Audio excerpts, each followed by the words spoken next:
We have been providing shelter to people who arrived to Toronto fleeing violence, war, and persecution. But now the federal government won't pay their bills for the service, and the city is short by $107 million. And we are live. Today's going to be a different show. As you can see, my co-host, my liberal co-host is not here today, but we are joined by Jason Levine. So make sure to like this video, and as always, we want to hear from you. So leave us a comment in the comment section. Now, here are the top stories of the day. Mayor Olivia Chow wants $107 million from the Liberal government to cover the cost of asylum seekers. Freedom Convoy organizer Chris Barber's fighting to stop the Crown from seizing his truck, Big Red. The Ontario Crown Council stops private prosecution of Justin Trudeau over the SNC-Lavalin scandal. And at 8:15, we are joined by none other than John Carpay to do a deep dive into Bill C-8. Get your comments ready because the show starts now. What's going on, bro? Not much, just kind of relaxing. No, not true at all. Staying all over X, staying over the news, getting denied by the Canadian Food Inspection Agency for an interview, being told by the RCMP that they're just following orders when I asked for an interview. You know, normal stuff here in Canada. We're falling apart. So they denied you, because I remember on Saturday you were excited that they actually returned your email. They did. Now they told you, hell no. Yeah, they returned the email saying, is there a deadline on this? I said, no, at your convenience. Let's do it whenever you can. Being very accommodating. And then they responded and said they were not supplying a spokesperson on this issue. So if I want to talk about something else, maybe we can get somebody, but not on the ostrich issue. Surprise, surprise, huh? Surprise, surprise. So Wilf is saying, hey, Jason. Hey, Wilf. Nice to see you, brother.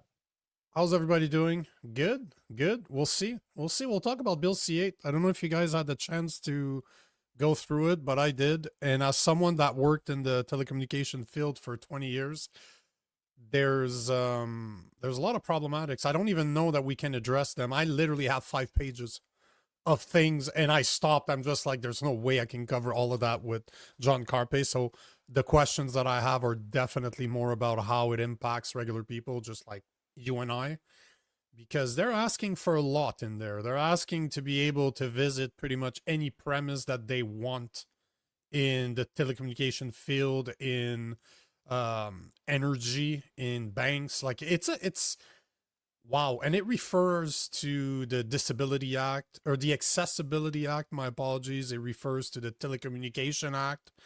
And funny enough, there's some of the paragraph that they say exist that I couldn't find in the Telecommunication Act.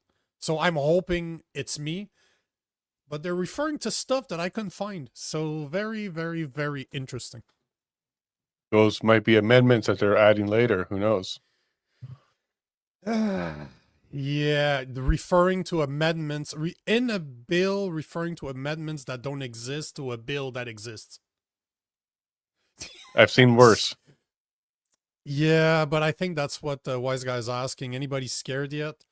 Bro, when you start combining Bill C2, Bill C8, Bill C9, and the new Bill C63 that's going to show up anytime soon that we don't know what it looks like yet, it is absolutely scary, especially for guys like you and I that do this every day. They have enough to put us in jail. If Bill C63 passed the way it was framed before, we're not going to last very long. At least we'll have good cellmates. We'll just have to fight over who's got the top bunk. But I think we'll be surrounded by a lot of really cool people, smart people. It's going to be kind of neat. And you know, I'm happy that I'm starting to know John Carpay well, because if this happens, at least I know who to talk to. I know who I'm calling. I know it's not funny, but it's actually true. I know who I'm calling. Did you hear that Alberta revoked his license, his law license? Revoked it. Yep. Yeah, but they rejected his resignation, put him through a process, and then pulled his license on him. So they're playing games out here in Alberta. At the end of the day, that's a subject I didn't approach with John. I didn't know how sour he was about all of this. Oh, not at all. but it's Yeah, been no, he wasn't sour at all. I asked him he about it was the very next day because I just happened to have okay. him booked the very next day. Oh, well, that's good timing. Yeah. You know, at the end of the day, he hadn't practiced in a long time, right? This is one thing that most people might not know about the Justice Center for Constitutional Freedoms, but they don't have lawyers on staff, as in that works for them. They out counsel everywhere, right? Because I've had probably 5 different people from the center. None of them work directly for the center. They help them on the cases, which at the end of the day, I think it's brilliant, because you can't really go after the center. What are you going to sue? No, It's it's a good clever. I like model. the way they do business. Yep, it makes sense. Yeah, we met a bunch of them a couple Fridays ago now in Calgary during their gala where they're doing an award ceremony for Dr. Francis. And several of the lawyers were there. The paralegal was there. John was there, of course, and got to meet Julian for the first time. He's a real person. Got to shake his hand. I know you know him as well because he does the social media bookings and stuff. He's So my yeah, he's a guy. real person. I know. I've spoken to him over recording, so I've seen what he looks like. He could have been AI, but Julian's the man. I text him. I text that dude in the middle of the weekend because I'm reading up. I'm like, damn, I need John. Can John when John's available? And he responds to me on Saturday, Sunday in the evening. Yeah. Don't care. He's always responding. That guy's awesome. No, it's a good organization, and they take on lots of big matters that have matter to Canadians. And Yep. I wish they could take on more, but they certainly take on all the big ones that are necessary. Like our good friend Jeff Evely, he's working with them as well for his $28,000 ticket for walking in the woods. Yeah, that was smart. That was such a smart move. That was really, really smart. I'm really I'm looking forward to seeing the government trying to explain that one, because as like one of my favorite books is Blueprint for Revolution, and it's written by this Eastern European guy that was able to overthrow his government with a bunch of his friends, and they did it by making fun of them. Just as we were talking about on Saturday, I wanted to refer the book, but I completely forgot. But making fun of your government, and one of the things that they did is that they had released pigs because they knew that police officers would chase them. So no matter how you do it, if you don't do your job, you look like an idiot. If you have a bunch of police officers that are chasing pigs, they look like idiots. So no matter what, they came up with a bunch of ideas like that. And I know that Jeff is a big fan of using humor to make fun of the government. So I'm looking forward to see what he's going to do, because that's going to be, to me, I know he's going to be very intelligent, but he has a good sense of humor. I think he's going to play it well. I like his path forward on this one, and I don't think they can even drop it at this stage because they pulled him into court, so he can keep pursuing it. And there's a few things that they're going to be tackling with the JCCF on that. But I'm looking forward to seeing that outcome. It might take a year or so, but good on Jeff and good on anybody else that stands up and takes that kind of hit for the rest of us, because we got to set these kind of precedents and win these kind of cases. Agreed. We have like 5 minutes before John shows up, so let me show you something that's coming out of Quebec. Like, Quebec is on it's rare that Quebec is doing stuff that other provinces won't, as in, you heard about the public prayers. They want to outlaw that. So in fall it's supposed to be outlawed, and now they had an event in Gatineau, I think yesterday or this morning, and now they're considering banning face covering in public. And they're not talking about the Antifa covering. They're talking about the burqa. They're talking about what the Muslim women wear in the extreme cases. And they're saying, in a free and equal society, we cannot accept that some women are hidden behind a full veil that covers everything but their eyes. That's what the Archambault, being him right there, the Quebec Minister of Immigration. What do you think about this? What do you think about banning face covering? Because it sets a precedent that I don't like, but what do you think? Yeah, I'm not a fan, to be frank with you. If they choose to wear it, go for it. Where are you going to draw the line? Is it only religious? What happens in a cold winter? Does your scarf count? I'm not sure I like this at all. I don't like government getting involved in religion. Absolutely. I think this is probably the wrong move. I want smaller government. But are they becoming the religious police? I know Quebec has kind of talked about this a few times. But on the flip side of that is when we allowed turbans in the RCMP, and that was kind of a slippery slope. Yeah. And then it's changed the whole uniform, and it was a problem for a lot of people as well. And the Kirk pin, which is a knife, a dagger that can be worn for defensive purposes, are only allowed for Sikhs. So we're already dabbling in this, and I'm not a fan of it, to be frank with you. I don't think they should be going around ripping off anybody's face coverings. I like the law against having it in protests, because if you're going to participate in protest, you should be able to be identified. But outside of that, I don't really want to see government, policing religious activity. Yeah, I don't like banning. As a whole, I don't like when government bans stuff, because that means they could ban me from doing stuff. Mhm. I understand the sentiment. I understand where they're coming with this. They're just tired of seeing those women everywhere. And as we've talked about before, you were in Montreal with me, and they were everywhere. So I understand where they're coming from. But, I don't really care in the public side, but I don't think they should be able to, police officers shouldn't be allowed to wear, if you can't wear your turban, you shouldn't be allowed to wear a burqa. You shouldn't, if you represent the government, if you represent the police, if you represent somebody from the state, if I can't have a cross on my uniform, you're not allowed to wear a turban. You're not allowed to wear anything religious. Like, let's make it, if you want to make it secular everywhere. I just don't like when government bans stuff, as in for you and I. That's my problem. And how do they plan on enforcing it? Like, do they literally think they're going to go walk up to somebody and just pull it off their face, or provide a ticket, or like, how do they plan to enforce that? I don't think it's well thought out. Actually, I think it's kind of frustrating when I see government spending time like that. There's a lot bigger issues in Quebec to deal with, especially around church burning and attacks on Christians and things like that they should be focused on. The biggest problem in Quebec are French people. No, I'm just kidding. I'm just kidding. I know John's here, so we will bring him on. John Carpay, what is going on, sir? Hey, good evening. How are you tonight? Jason, good to Good. see you. Nico, Good to see you, John. bonsoir. C'est Bonsoir. bon? So Rob is out. He's moving to a new place, and his internet's not going to be in until tomorrow. So I made call of a mutual friend. And here we are, having Alberta represented in the House with Jason Levine. But it works out well because we're both concerned with Bill C-8. So I guess Rob not being here is not necessarily a bad thing. Hey, Rob? So, John, are we going to start with a land acknowledgement here? When we get started? No. Land acknowledgement. We're done. So, Yeah, John, over. normally I drill There's, you right off the bat with a bunch of questions when we do deep dives, because we've done a bunch, you and I.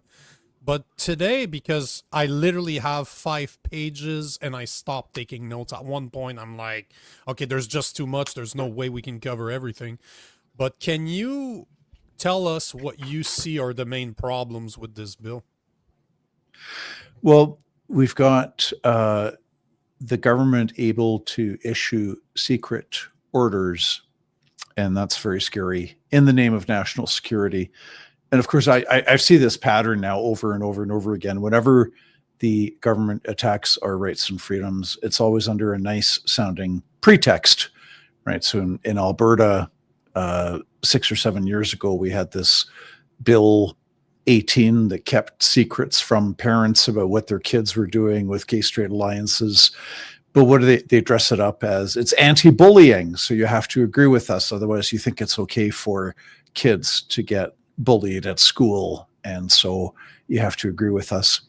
So national security is, of course, a compelling, there's a kernel of truth to it, right? Because we do need to protect ourselves to at least some extent from the bad guys, from, let's say, terrorists, foreign terrorists, domestic terrorists, perhaps foreign powers. We've got the communist Chinese who are doing their best to infiltrate our country and sabotage our elections and intimidate Chinese nationals. So the national security is a real, that's what makes it so compelling. It's true, it's real. We do need to care about our national security. But what this new law does is it allows the government to issue secret orders against telecommunications providers and to manage their affairs in certain ways and to turn over data. And there are not many safeguards in the bill to prohibit abuse. So if it gets passed in current form, then you have a situation where it's like, well, you're just trusting that the federal cabinet and the police and the federal civil service and the judges, these people are going to be good, benevolent people that care deeply about the privacy of citizens. And, that's really the problem, is the way that it's currently worded. It's far too broad.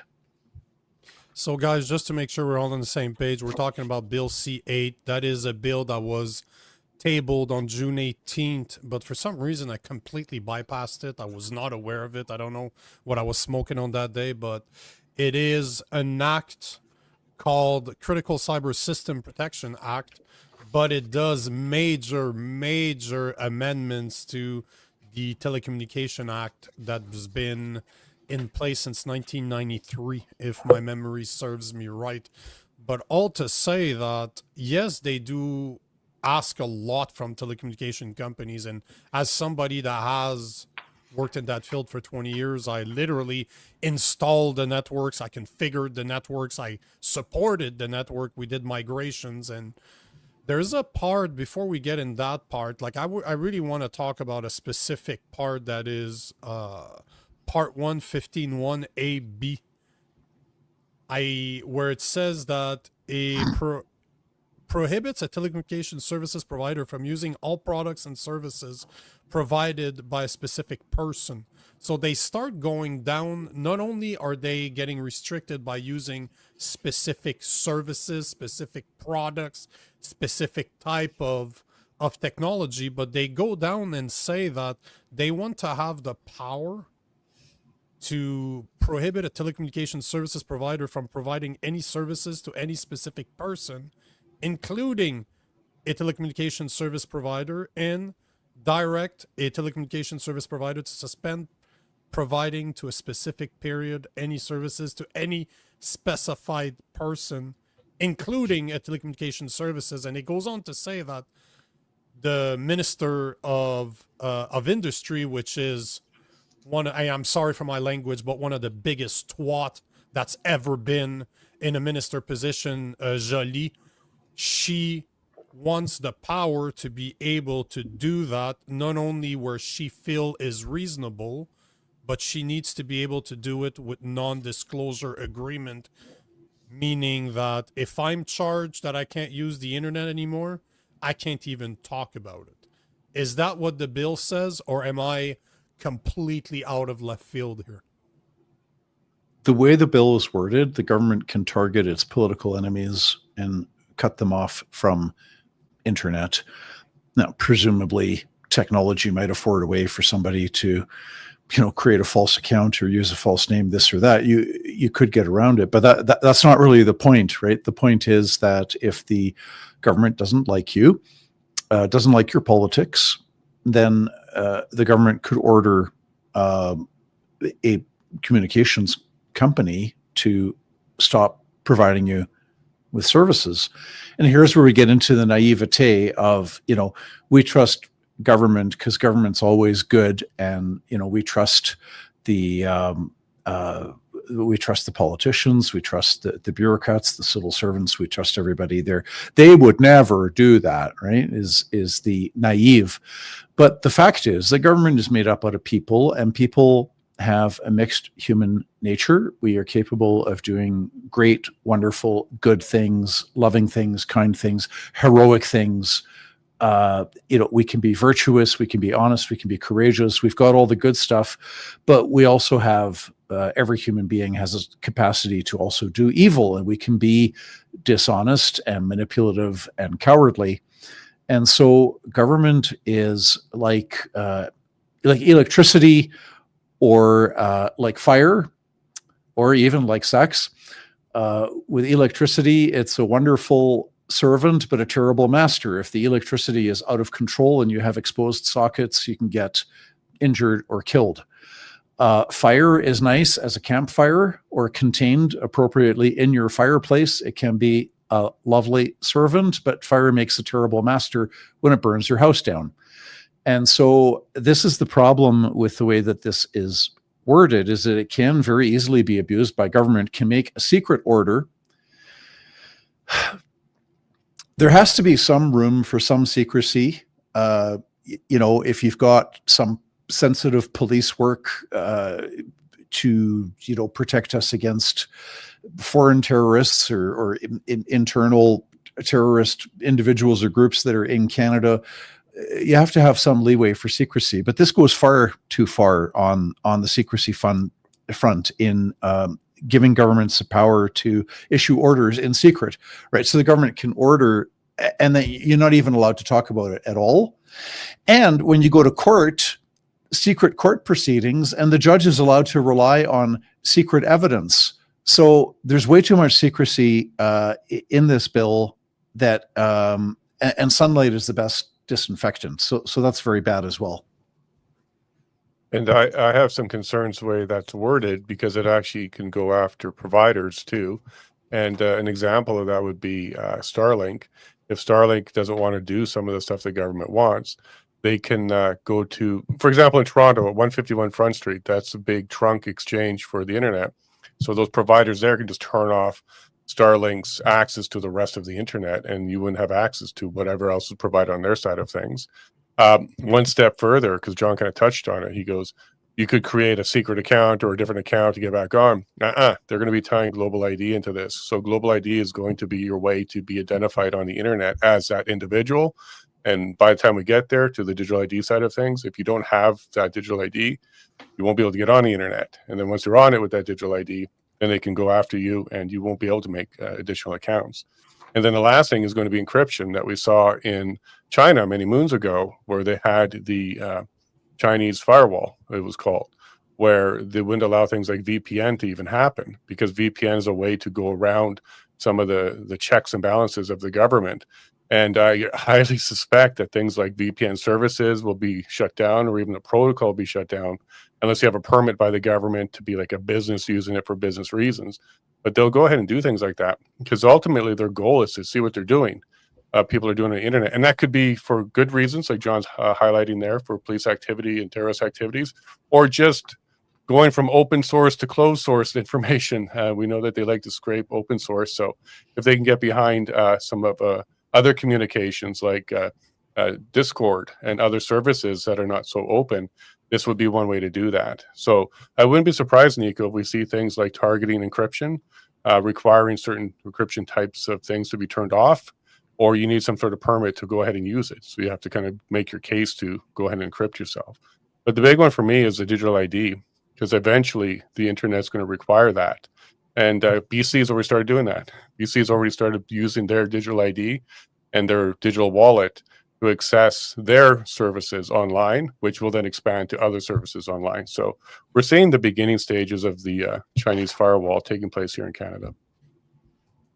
Man, you're bringing a lot of memories back about the Chinese. And most people don't understand that they're American companies that built, it was Cisco that was big part of the Chinese firewall, which is one of the biggest networking company in the world. So those were hired by really high-end people. Like, those were not communists that built it. Those are normal companies that saw a massive amount of money, so they built it for China. But you're absolutely right that 151 Front being literally the biggest exchange in Canada, where everything connects. Everything that's coming from the US, everything that's coming from Europe, everything that's coming from overseas, all connects at 151 Front. Like, how much work have we done at 151 Front? But it's interesting, because I have thought of Starlink being the perfect victim of this, because what did Doug Ford say? That he wanted to cancel a bunch of contracts with Starlink because he doesn't like the guy that runs it. You already see the government that wants to be able to do that, but they don't have the power to really do anything yet. But Bill C-8 would be the power that they need. Now, the question that I have for you, John and Jason, I'd like to hear your opinion on this too, is what I've read Bill C2, Bill C8, Bill C9. I've read the first edition of Bill C63. And one of the things I came to the conclusion is that they're all meant to work together. They couldn't have been able to put everything in one single bill because it would have been way too obvious. It would have been way, way too obvious that people would have been, yeah, well, we see what you're doing here. But instead, they're passing it a bit in Bill C2, a bit in Bill C8, a bit in Bill C9, a massive chunk in Bill C63, because they're doing a bunch. Like in Bill C8, I don't see that much problems in the way that they want to fight the Critical Cyber System Protection Act. They want a lot of rights to access companies' premise. That's problematic. But when it comes to you and I don't see much problems. The problems is all the amendments that they're trying to make to the Telecommunication Act, that they're using that bill to kind of push those amendments. So do you think that all those bills are meant to work together? Like if you look at it from a legal standpoint, do you think that's good policy to try to push those censorship portions through different bills instead of pushing it into one bill because we'd all see coming? Or am I overthinking it and I'm too much of a conspiracy theorist? Well, on the face of it, they are. Look, all legislation works together, whether we wanted to or not, whether you intended to or not. There's a simple basic truth, right? That federally we have, I don't know, 300 acts, right? 300 pieces of legislation. Maybe it's 400, 500, 600. I haven't counted. Would not be that hard to find out. A great source, by the way, for legislation is called CANLI, Canadian Legal Information Institute, CANLII, CANLI. And you can look at the legislation. So the point is, whether it's the federal government or whether it's one province, there is a presumption in statutory interpretation that all the statutes are intended to work together harmoniously. So it's not a conspiracy theory. It's reality. It's the fact. All the bills are supposed to be working together harmoniously.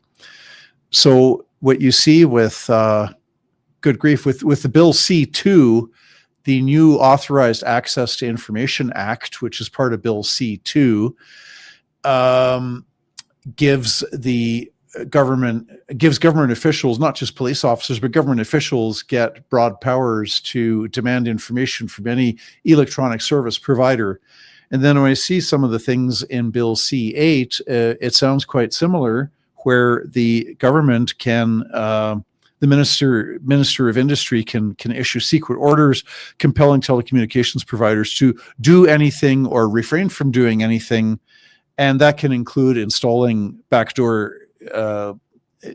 in systems and weakening encryption standards and so on.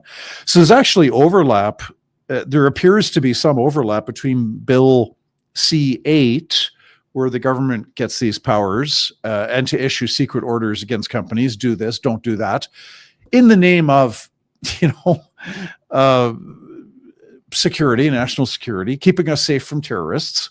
But then in Bill C2, you also have new powers for government to demand and to be legally entitled to receive information that they want from electronic service providers, which is so broad. Anybody who sends out emails, any business, any charity, any independent media, if you send out emails containing information, you are an electronic service provider under Bill C2. Now, what do they call it? Strong Borders Act. I mean, it should be called the Strong Surveillance Act. But it's a good pretext, right? Because most people legitimately want strong borders. We don't think that just anybody who feels like it can just walk into our country and start living here without our permission. So strong borders are good, but then they bring in this privacy violating stuff as well. And I kind of concur quite a bit with John there. And with the pending collapse of Canada Post, everything's going to go digital soon. We may not even have the option to do old-fashioned paper. And with C9, they're removing the Attorney General from the process, so police can expedite and quickly go through and define something as hate or hate-related. Even if at the investigation stage, they can then leverage that into Bill C-8 to go ahead and gain access to stuff without even Attorney General involved. Like, you put those three together right there with the potential collapse of Canada Post, everything's going to be digital, and the government can demand things, and we're taking safeguards out of the equation, like the Attorney General. You may not like them, but at least there were a check and balance in place. So we're losing that on Bill C9. So you put that together, Nico, and I think you're nailing it. And there's probably some more in the pipeline that we don't know about. But at some point in the very near future, I'd say within 5 years, there'll be nothing that they can't get when they want it. And this is the kind of tools that they wish they had during the convoy, because they didn't have these kind of tools during the convoy. Had they had these in the convoy, it might have been even worse for Canadians. And I'm kind of concerned.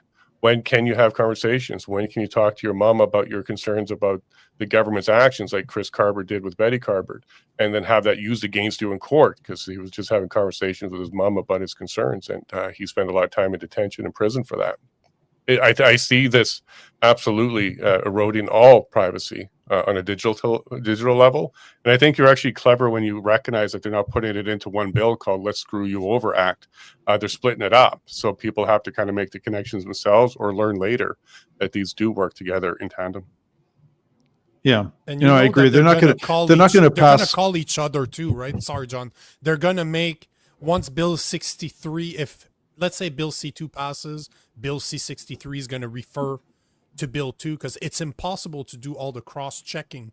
There's so many bills mentioned in this bill alone that you have to have 20 documents open in order to cross-reference everything that they're referring to, because they're not copy-pasting what they're changing. They're literally saying, we are adding an ad. We're removing the or at the end of the paragraph and changing it for an end. I'm like, what paragraph? I couldn't even find the paragraph they're talking about in one of the amendments that they're trying to make to the Telecommunication Act. It's not part of the act that's online. I couldn't find it. So what the hell are they talking about? But I think, they're just like you were referring to, I think it was Bill C2, where Bill C9 is allowing police officers to press charges without the Attorney General. In Bill C2, they were allowing public workers, government workers, to go get a warrant from a judge. It did not need to go through the police anymore. And in this bill, they're changing, or they're adding a designation of inspector. That's anybody that the Minister of Industry may designate persons or classes of person as inspectors for the purpose of verifying compliance or preventing non-compliance with any provision of this act or regulation. So they're not even saying who those people are. All your neighbor is spying on you and they become an inspector. Like, they keep, in every bill that I keep on looking at, they're changing the framework or the wording around who can carry lawful acts. And I don't like it. Every single bill is tweaking it. And I don't know if you guys saw the penalties for this. As an individual, you can be charged $25,000 to $1 million. But don't worry, it's not there to harm you. This is literally a part of the bill. This is not meant as punishment. They say that in Bill C2 as well. In Bill C2, they say, well, these 100,000, I forget the amount now, because it was a few weeks ago I was last looking at it. But this $500,000 penalty, it's not intended as a punishment. It's to encourage compliance. It's just. But I agree with Jason. They're not going to pass or put forward the Big Brother Police State Act as one piece of legislation, because then people go, hey, we don't like the Big Brother Police State Act, right? But you've got Bill C2 is the Strong Borders Act, but it's got all these surveillance provisions and surveillance powers and extra powers for federal civil servants who are not police to conduct surveillance to extract the information. So you got that. But, Strong Borders Act sounds nice. And then you've got the Combating Hate Act, the Bill C9, where as as you've mentioned, if the policeman feels that something is hateful, they can just commence prosecution immediately. The local Crown prosecutor can commence it immediately. It does not need to get reviewed by the Attorney General. So that's an important safeguard. It's going to unleash the police. Well, this is hateful, this is hateful, this is hateful. Can start charging people with hate crimes left, right, and center. And then they've made this ridiculous effort in C9 to try to define what hate is. And they come up with guidance like disdain and dislike is okay. That's not hate. But detestation and vilification, oh, watch out, that is hate. And then they say, hate is does not exclude. You can mock, ridicule, humiliate, offend, and hurt the feelings of people. That's okay. That's not hate necessarily, but don't cross over into detestation and vilification. So I can mock you, ridicule you, hurt your feelings, offend you, and dislike you, but I must not vilify you. Vilification, that goes too far. It's scary. And these bills altogether, they're turning us into a woke police state very quickly. And I hope that all of the NDP, that both the NDP and the Bloc would vote against this. I don't know the Bloc too well, but I have the impression they're not really big on, they're a big government party. They love government. And I would hope somehow that the Bloc would take a look at this and the NDP, and they would vote against it, because fortunately there is no majority in the House of Commons to pass this stuff through. Nico, what is there any chance that the Bloc would stand up for civil liberties and look at this stuff like on C-8? The Bloc and the NDP are both opposed to it. With the Conservatives, the Liberals can't get it through. I completely agree. Unfortunately, the Bloc is all about Quebec rights, right? They don't care about. They're just I don't even know. But shouldn't the Bloc then logically want privacy rights for Quebecers and the right of Quebecers not to be subjected to secret orders where they can't even challenge it in court effectively? This is not good for the rights of Quebecers, right? From a civil liberties standpoint. And I agree with you, but at the same time, they're going to ban public praying in the fall. So they're passing legislation to ban that. And I was just showing before you came on the show, I was just showing Jason that one of the ministers is going to be putting forward legislation to ban face covering in public. So what if there's a pandemic and the government tells everybody to wear a mask? Then there's an exemption all of a sudden and we all have to cover up our faces? What's a mask? Does that mean that all the guys dressing up as women, do they need to stop wearing all that makeup? I'm just kidding. I'm just kidding. But all to say that I wish you were right, but I don't think they are. I don't think they care. I think they've been, during COVID, we were the most restricted province in North America, if not the West. There was not more restrictions than in Quebec. So yeah, no, I don't see it. I do not see it happening whatsoever. But at the same time, you know how you deal with the Bloc Québécois? The only thing that they want is if you give them something for Quebec, they might be on your side. So you're going to need to buy them. You're going to somehow need to buy their affection. But at the same time, John, you know what scares me the most about this is that the Conservatives are not really talking about this. They're not really talking about Bill C-2. They're not talking about Bill C-8. They're not really talking about Bill C-9. They're not really talking about Bill C-63 either. There's some of the cabinets, there's some of the people that are representing the Conservative that are. But the leader of the Conservative is not talking about it. He's not talking about it at all. He does not touch those ones with a 10-foot pole. And even today, he made a speech about how Christianity is the most vilified guess we lost John. They enacted Bill C-9 already and cut him off. Yeah, not good. But did you see C-8 or C-2? Just pick one. Did you see the new speech? I wanted to show the video earlier, but he made a speech today saying that Christians are vilified, that they're probably the most prosecuted in Canada, which, if you look at the numbers, he's absolutely right. but then he went into the hate speech thing. So even him is kind of approaching that we need some type of legislation around hate.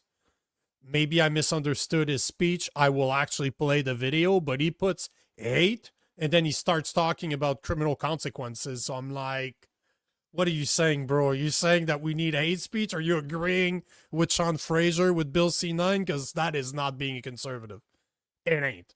So as much as we see all those problems, I don't see them helping us, man. They're not on our side. They're on the liberal side. It's the unit party that we've been seeing for years now. So unfortunately, even like John is saying that maybe the Bloc and the Conservative and the NDP can come together, I don't even see the Conservative voting against it. No, I think it'll be another C4 where they voted unanimous, to protect children from conversion therapy. And they may have even had an idea that it was actually going to be a good thing until it was actually implemented later and we saw the damages from it. I don't see them pushing back. Definitely the NDP will not push back. They're all on board for targeting their political opponents. So there's no way they're going to back away from stuff like this. And I hope John comes back because I wanted to remind you about warrants, because you mentioned warrants. We have several types of warrants here in Canada. We have emergency ones, which is 184 warrant, which means no judge is needed. Police officer has the power to go ahead and put that one in place. 185 needs a judge. 186, 187, these need judges. But where I'm getting at with this one is we saw in the Coutts trial, the warrant of 184, which didn't have a judge requirement at all to it, was abused. And it was used to wiretap and get into phones. And it was later determined by the judge of that trial, in the pretrial, that was an improper use. They didn't actually have enough rights for it. They went too far. They extended it for too long. It was supposed to be for immediate use and momentarily, just to use it for a little while. They use it for 3 days. And what I'm getting at on this is I'm expecting another type of warrant. It's going to be a digital warrant, one where they can say, hey, here are the 3 check boxes that kind of make this a go. And they don't have a judge at all. It's kind of like, we need to go now for security reasons. Terrorism happens quick. The internet moves quick, so we have to go quick. There'll be a new type of digital warrant where they basically just push a button, give themselves access, it decrypts, opens up, and grabs whatever they want, and then deal with it later to see if they actually stepped over any bounds or rights later, like we see them doing right now with 184 and Coutts. It wasn't until years later that a judge decided, no, you guys did that wrong. It was no good. Here's the problem with this, Nico. You would think that once a warrant is determined to be illegally used, you would think that anything that came out of that warrant would be thrown out. That didn't happen in Coutts.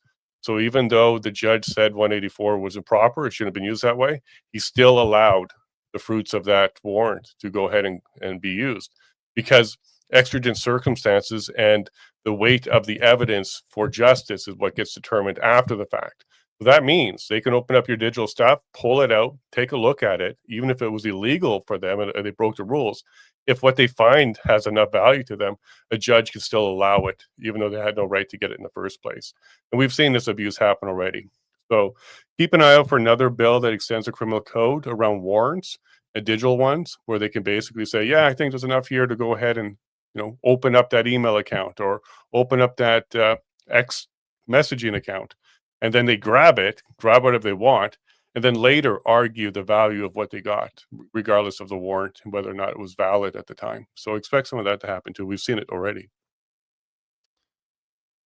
And once again, even if they are found to be excessive measures, like let's say the police officer had no right to do what they did, although they had the leniency to do it, as often as we say it on this show, the punishment is often just the actual going to court. The process is the punishment. Even if after 2 years they just, oh, you know what? No, don't worry about it. We made a mistake. Don't worry about it, bro. You're good. Yeah, okay. Because the process too often becomes the punishment, and that's what we're seeing here. You're giving the power to police officers. You're giving the power to regular people that works for the government to get warrants from the court. You get a bill where inspectors can be assigned by the minister, whoever they want. It's not defined what makes an inspector. How can they go wrong, right? How can that not be abused by a bunch of blue-haired individual that works for the government. Like, let's be honest here. You know this is what's going to happen. And even if they're found to be wrong, what's the punishment? The processes. Yeah, there is no punishment to the government when they're found wrong. So, John, while you were gone, I kind of highlighted my concern about warrants and how they've been abused in the past. And I'm worried about a new type of digital warrant that they give themselves the power to, open up email accounts and go and see whatever they want because they believe there's enough probable cause at that time to do it. And then I use the example of the 184.4 warrant that got used in Coutts to go ahead and wiretap the Coutts men down there. And it was later determined by the judge that it was an improper warrant. They used it for too long, and it was not a good warrant. However, there was another proceeding about whether or not the evidence can still be used. So even though they used the warrant illegally and went in there and got evidence, there's another step to, whether or not the evidence could be admissible, and a lot of it ended up being admissible. So I can see how they would use the power of a digital warrant to go ahead and grab whatever they want, see how much fruit they can get, and then use that against you later. And don't even worry, because it's going to go into the court in 2 or 3 years. A Crown is going to argue it, see if it's admissible or not. But at the time that it's used, I see the bar being super low. No judge needed. Nobody's really checking and balancing this at all. And they just basically push a button that says, I have enough probable cause. I'm going to go look at this Gmail account. And then they go ahead and do stuff like that, just to go fishing even sometimes, under the guise of security and terrorism and all that kind of stuff. Well, C2 as well has lots of provisions for warrantless searches. And it's a huge problem. We've struck a decent balance in the last 157, 158 years of Canadian history, where we do, the starting point is we all have a right to privacy, and we have a right to our property. We have a right to, not have our private conversations listened in on by police, right? So that's part of privacy. Your home is your castle. The police cannot enter your home. These are all the starting points. But then the balance was struck whereby if police said, we think that, Mark Smith, apologies to any listeners who are named Mark Smith, but we think that Mark Smith is collecting, distributing, selling child pornography on his computer. But the only way that we can obtain further evidence on that is to, wiretap his house, or have a way of monitoring his emails, or have a warrant to suddenly bust into his home, break the door down when he's not expecting it. But then you have to go to court, and the police have to say, we need, A, B, and C. We need to violate his privacy. We need to violate his property rights to have, secure access over his own home. We need these powers because we have reasonable and probable grounds to suspect that this guy is trafficking or selling, distributing child pornography. Okay, so that's the balancing act that we have always struck. So there is a way for law enforcement to, in certain rare situations, they can violate the privacy of one individual when they have reasonable grounds to believe that person's probably committing a crime, right? But the rest of us, the other 99.99999%, the police cannot bust into our house or do a wiretap or anything. So we're losing that balance here with Bill C2 creating so many opportunities for warrantless searches. And we have this here too, the bill empowers the Minister of Industry to issue secret orders compelling telecommunications provider to do anything or refrain from doing anything. It's way too broad. Completely true. And Nika, what would be the worst platform for the government to shut down on you right now as a podcaster? Would it be YouTube, X, something else? Instagram probably is my most popular one, the one I spend most time Have you on. considered StreamYard? Yeah, it could technically If they shut down StreamYard, there goes a big ability for us. 100%. And you know what? There's a question from Logan White that I'd like John to answer. A ban on VPNs, would it be constitutionally questionable, or would that be okay for the government to ban VPNs to be used? The governing principle is that in the Charter, the government can violate our rights and freedoms, including the right to life, liberty, security of the person. That's Charter Section 7, including the right to be free from unreasonable search and seizure, Section 8.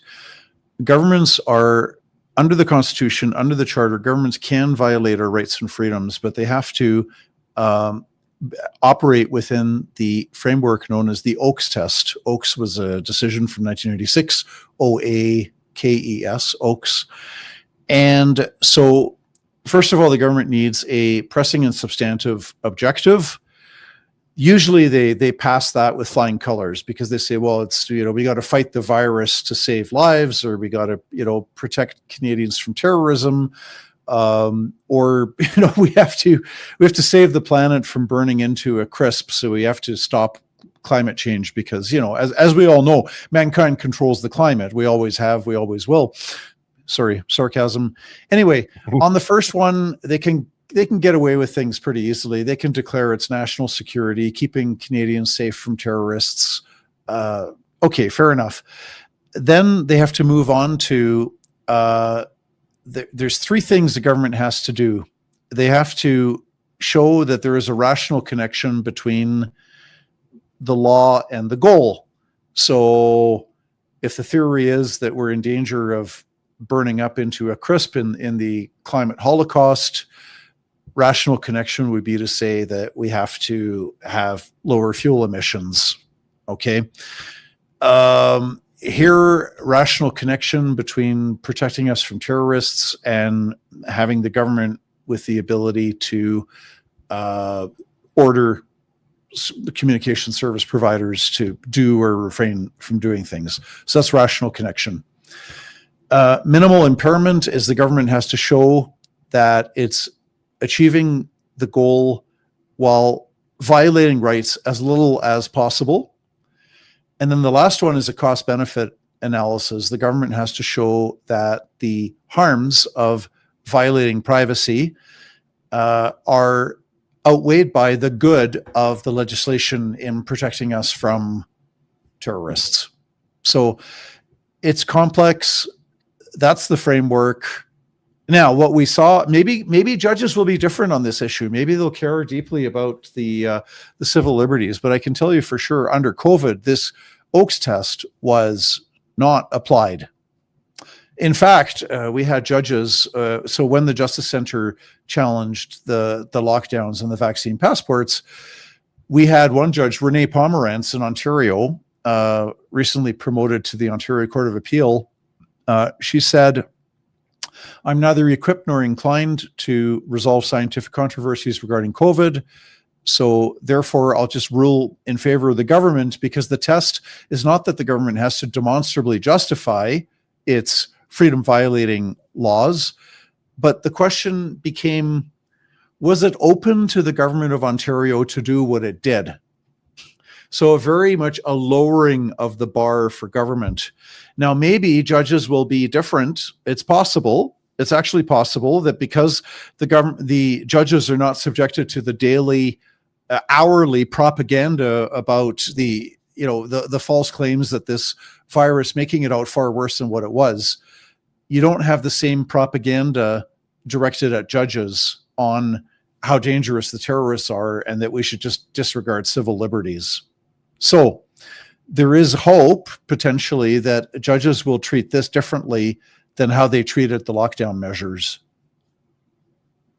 Do you even think that they understand the implications? Because I've watched a lot of the House of Commons. I did the same with the Senate in the US, and I watched the way they ask, like, remember when Mark Zuckerberg was had to appear in front of panels? They don't know. The guys are so old that they don't understand technology. The senators have no idea what they're talking about. And Zuckerberg's just sitting there like, are you guys retarded? Like, what's wrong with you? You're not asking. Even him, he's laughing because he's like, you guys are not asking the right question. But okay, keep on asking your dumb questions because you don't understand. But do you think the average judge even understands what a VPN is and what you use it for and why it would go against the Constitution to block it? Because that's the biggest problem I see coming from the the tech world is the average person has no clue how technology works. They know how to use it, but they don't understand how it works. Well, but that's an all-pervasive problem on every issue, right? You could have, let's say, a patient is injured during surgery and sues the doctor for medical malpractice, and this comes before. I would say 99.99% of Canadian judges are not doctors. There might be one or two exceptions. I once knew this guy who was a medical doctor and then he went to law school. I don't know if he ever became a judge, but generally speaking, judges are not medical doctors. Yet they have to make a ruling on whether the doctor is negligent, whether he's liable for failing to meet the legal standard of the reasonable doctor performing his job reasonably well. And so this judge might have to listen to an medical expert for the plaintiff saying that the doctor was negligent, but the doctor and the insurance company, they're going to have their expert saying that the doctor was right. And the judge, who might not have any medical training, has to make a ruling. So there are quite a few judges as well in their 40s, 50s, 60s. They're not all in their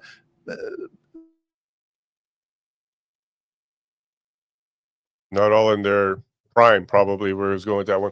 But I do want to kind of tack on to what you were asking. I wasn't sure if there, it wasn't me. Sorry, I'm like, no, I'm we're like both this 'cause moving. I'm like, is it me? No, it's not you. We're good.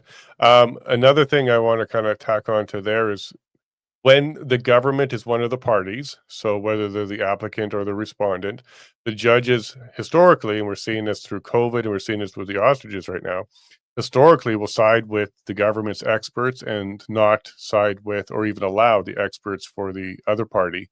So what John was talking about there was like medical malpractice, where somebody's injured, maybe suing a hospital or suing or dealing with an insurance company or something like that. Yeah, civil litigation is a lot of that, and you can usually get both sides having an expert. But when one of them is a government agency or the government itself, the courts very frequently will just rely upon the expert advice and opinions from the government side. We saw this through COVID. They took judicial notice. We're seeing this with the ostriches right now. The Canadian Food Inspection Agency was allowed to bring their experts, but all their experts were denied. We saw this with Detective Helen Gruce. The police side of things were able to bring in their witnesses and their experts, but Detective Helen Gruce was not. So when you're an individual fighting for your rights, and usually when you're fighting against a government entity, agency, or the government itself, the courts, tribunals, hearings usually will just take it at their face value. They don't even try to do the math on that. And I've run into this already in even just small claims court, where the judge had no idea what metadata was on a JPEG image and how that proves the lat long of a GPS location for the picture and the date timestamps and all that kind of stuff. I had no clue. He just said, "Oh, well, look, it says the date time on the picture. It's burnt in. That's got to be accurate, right?" But you're like, well, if you look at the metadata of this, no, it's been forged. Like, oh, well, I don't even know what that means. And I've been in a court where a 75-year-old judge just completely disregarded an expert's opinion on metadata, for example. So using the Detective Helen Gruce, using the ostriches, using COVID in general, if it's a government agency on one side and they're bringing their experts, way more often than not, the court will side with their experts. And again, there lies the problem, right? Yep. If Like what we John was look talking about was at like more history, civil issues, but yeah, when it's a government on one side, and John will concur with this because he's seen it 1,000 times, like he's turned down cases because if it goes to the Integrity Commission of Ontario, you don't have a chance. You don't have a chance because you're not going to get it overruled, because the courts have established that they're just going to take the Integrity Commissioner's conclusion as gospel, as fact. There's no way to attack that. So yeah, John's aware of this. When one of the sides are government, their experts can stand. The other side rarely will get their expert in. and again, there lies the problem, especially that the judge are not educated at all on those matters whatsoever. Especially, obviously, what John was talking about, he knows very well because he is somebody that deals with this stuff all the time. But I can say, just from listening to hearing how uneducated the average judge is on simple technology, And everything in that bill is all about technology. You're going to see Bill C-63, all about technology. Because, as you said, digital IDs are just a matter of time.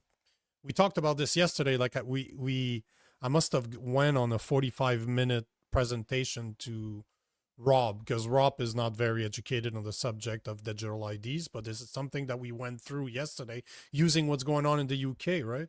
And then I started telling him, I'm like, hey, bro, do you know that in Canada, they've been working on it since November 2021? During COVID, that was the plan. They were working on digital ID that would be used on the world stage, not just in Canada, on the world stage, because their idea was to be able to pass your vaccination passport Correct. The through your passports were digital going to turn into a ID. global ID. Exactly. And they lack time, I guess. I don't know what the fuck. They're still working on it. But then Carney's being asked over the weekend because of what's happening in the UK. And he's, well,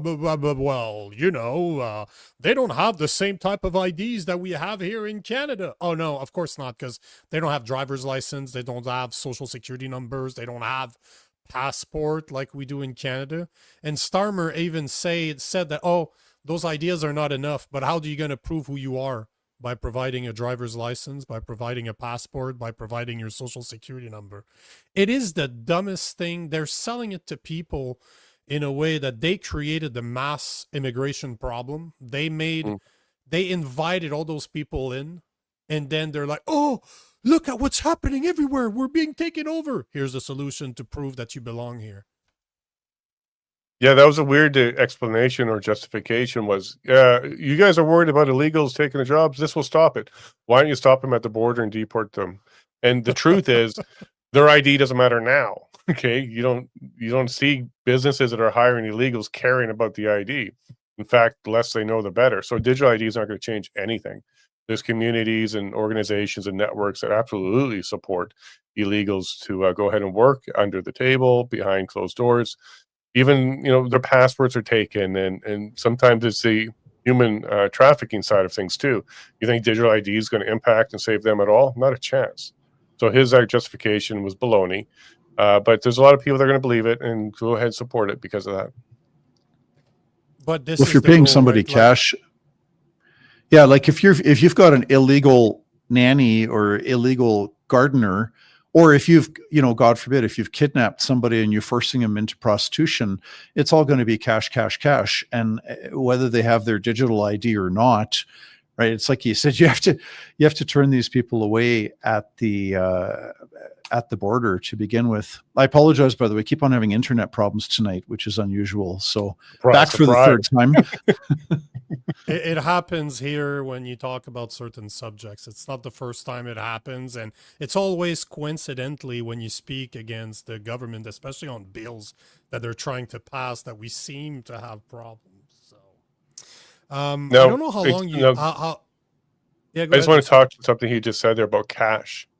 We're going to be losing cash options soon, and even crypto and Bitcoin and stuff like that is going to be targeted, and they're going to be using these exact reasons. Illegal trade is happening through it. Sex trafficking is happening through it. Terrorists are moving assets through this. And they're either going to be able to get into it using even Bill 2 and 9, or creates more bills about cryptocurrency to take it out of the market for the exact reason John just laid out. When you have an alternative currency, whether it's cash or gold or something else, you can go ahead and have commerce without the government involvement. They don't like that. They don't like that. So that's going to be on the chopping block at some time in the near future, I think. Oh, the next 5 to 6 years, at least that's what they're saying in the UK, right? By the end of his parliament, which is 2029, he's saying that digital ID are going to be needed, requirement, mandatory in order for you to work, which is, what they're doing. This is COVID 101 once again. John, I don't know how much time you have, but there was another subject since you're here that I'd like to approach with you, since I know. Well, we have a cumulative time, so we dropped off for a little bit, so we get that back now, right, John? Is that the way that works? Yeah, I'm pretty sure that's how it works too. Is it about the National Day of Truth and Reconciliation on September 30th? Because I've got a column. Land of Acknowledgements. That's what I do. When I hear Land of Acknowledgements, I kiss the totem pole, the woke totem pole. No, it's about Chris Barber. I wanted to talk about. Oh, big red truck. I saw that you posted about him yesterday. So obviously, if you're here, I'd love to talk about it if you have the time or the No, inclination. absolutely. Okay. Well, So they're going after his big red truck, because we all know one of the most known picture that was taken at the Freedom Convoy is literally his red truck, and we came to associate it with the Freedom Truckers. So is that what they're trying to do? They're trying to kill an image? Well, keep in mind, remember under Bill C-9, symbols can become hate, and then the symbol of the truck might become hate. Who knows? They may have a couple ways to try and get that thing. Sorry, John, for that. no, it's okay. Just a little side tangent. It's interesting in C9, they banned the Nazi swastika, but I don't know if they're aware of the fact that the swastika didn't originate in Europe in the 1930s, but it's an ancient Sanskrit symbol for good fortune and prosperity. I have seen swastikas on the homes of Canadians who are Hindus or Buddhists, and they have it on the outside, kind of like a good luck symbol. And I hope the police will understand the difference before they start charging these people with hate crimes for having that. The communist hammer and sickle, which is the banner under which communists in Russia, China, Vietnam, Cambodia murdered tens of millions of people. You can display that. That's okay. The communist hammer and sickle is not a hate symbol, but the Nazi swastika is a hate symbol. So there's ideology at play. But with Chris Barber, the thing that's so terrible is just the double standard in prosecutions, where, for example, you had these Aboriginals in 2021 at the legislature in Winnipeg, Manitoba, deface, destroy a statue of Queen Victoria because she's the queen under whose reign the residential schools were started. And there's legitimate ways you could, if you objected to the continued display of a statue of Queen Victoria, there are legal ways to get rid of that. But they just destroyed it in broad daylight, attacked it. And the police watched this criminal code offense in broad daylight, did nothing. And you see the obstruction of streets in Toronto by people, Muslims praying and obstructing the streets. Obstructing a highway is a crime. Well, in fact, Tamara and Chris and other people were charged with, or one of the things that what they're charged with, the mischief charge, is to interfere with the lawful use and enjoyment of property. That is a crime, right? That was the only charge in Coots for all the protesters, is that exact one. Yeah, the Free Palestine movement every single week in Ottawa is using the exact same street the convoy was on. And they block it without a permit, but yet they're protected by police. Same place. It's the exact same street. Wellington? Same place. It's on Wellington. They're always on Wellington. They're always blocking the street. They're taking over. No problem. It's the exact same street as the truckers. And yet they just got, did you hear that they just got all their violation for making too much noise after a specific time canceled? The government just like, oh yeah, all the tickets that were issued to Free Palestine protesters because they were making too much noise at night, no problem, we took it away, guys, we got you. Well, that happened after Carney recognized Palestine as a state, so then they got rid of all the tickets right after that. Mm-hmm.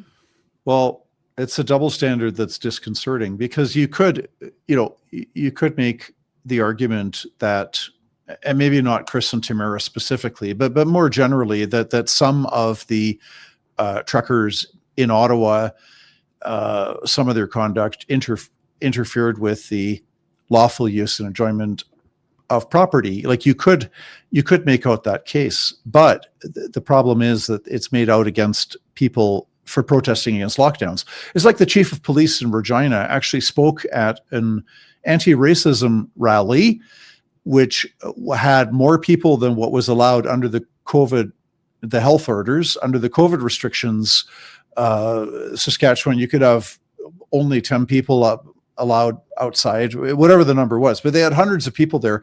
Chief of police speaks at this rally. So he himself violates the law in terms of the COVID restrictions, but yet his police force is handing out tickets left, right, and center to people for not complying with COVID restrictions, that the chief of police himself breaks that.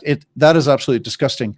So where we're at now is coming up soon. Next week on Tuesday, October 7th, we're going to get a verdict on whether Chris gets any jail time. I hope not.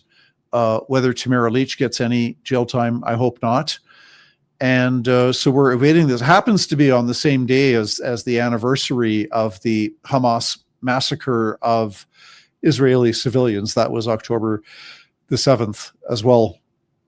So it's wait and see. We don't know what the judge is going to do. Just because the judge found Chris and Tamara guilty does not mean necessarily that she's going to impose a harsh sentence, but it could mean that. So it's wait and see on October the 7th. And then I believe that the issue on whether the Crown gets to confiscate, seize, whether there's forfeiture, hopefully the judge will be persuaded by the fact that Chris followed police orders on where to park it and when to move it, and that this is not, a tool of crime as such. Is that their argument? Is it a tool of crime, even though it's his business? He operates a business with it? Well, and that's the law itself is not unreasonable. Okay, if you are, I don't know, if you use a nail gun to commit a murder, then anything that you use could be forfeited, so the Crown can seize property if the property was used in the commission of a crime, right? So in and of itself, that law is neutral. It's not necessarily a bad law, right? But it would be grossly and severely misapplied against Big Red, not because it enables Chris to earn a living, not for that reason, but the legal argument is he didn't use it to commit a crime. He parked the truck where it was supposed to be parked. He moved the truck when he was asked to move it. Therefore, the truck is not a tool for the commission of a crime. Therefore, it should not be forfeited. That's the legal argument. Whether he needs it to earn a living, yes or no, it's important in real life, but legally, that's not really a relevant argument. Fair enough. Are they looking to seize Are they looking to destroy it too? Seize and destroy, or just seize and auction? Well, they'd be fools to destroy it. I mean, they would put it up for auction. Typically, if it's property that can be that is of value that can be sold, then they would sell the property. Well, wait and see on that one. Thanks. Do you think they're trying to kill the image at the end of the day? Because that's all I'm seeing from this is it's such an iconic looking truck. It was everywhere at the protest. Plus, he's one of the main guys that organized it, at least that's associated with organizing it. Are they just trying to kill the icon to remove it from, just to say, you know what, this is ours? Like, this is like a warning, because that's what I'm seeing. They're trying to take it away as in, this is consequences to your actions, so be careful about what you do, because we don't have any problems taking your livelihood away, because it means everything to Chris. Even his son, I was reading today that even his son uses it now. So it's a family affairs. Well, let's hope for the best, and let's hope that it is not seized in the first place.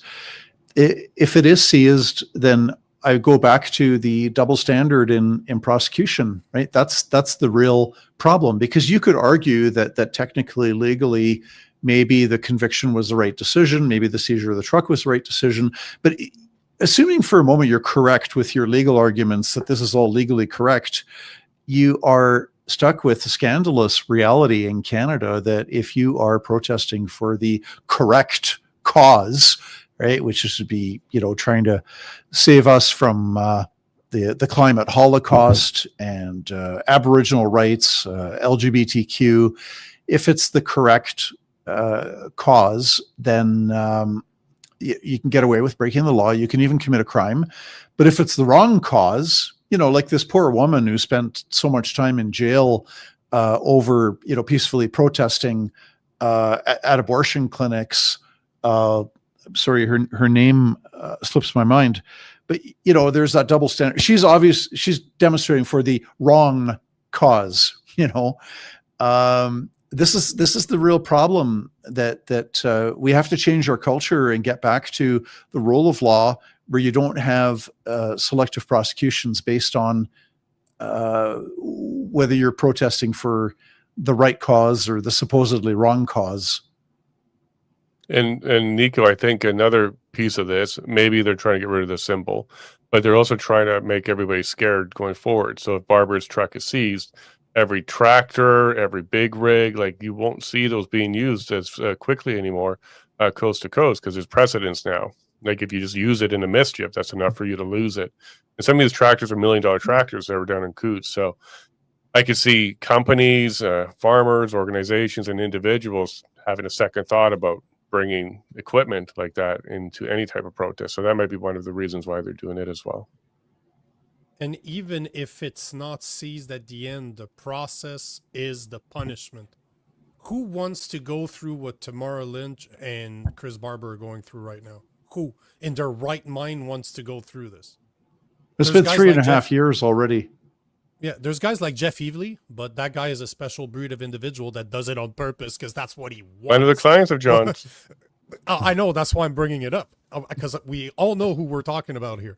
But in the case of Tamara and the case of Chris, that was not the intent. The intent was not that. It was just to have a peaceful protest, and that's exactly what it was. I was there. It was not violent until the RCMP showed up. And inflicted violence on the protesters. They're the one that caused the violence, not the protesters. So at the end of the day, to me, it's just they want to show people that dissent will not be tolerated, and they've weaponized our justice system they don't even need to put you in prison. They can drag you to court for 3.5 years like they're doing right now, so to make sure that dissent is crushed even before it starts. There's not much to say about that. You've nailed it, Nico. Yeah, well, but the worst thing we can do is to allow ourselves to be dominated by the discouragement, right? Because the only thing necessary for evil to triumph is for good people to do nothing. So as long as we remain active, I often reflect on Professor Matthias Desmet from Ghent University in Belgium, wrote a book, The Psychology of Totalitarianism. He was one of the few academics in the world that spoke out against lockdowns and pointed out that it was mass formation, mass psychosis. One of the most important things that he says is that as long as you still have a minority of people, or a small number, even if it is a small number, but if you have people publicly speaking out against tyranny and against injustice, as long as you have people publicly speaking out against it, there is a certain restraint.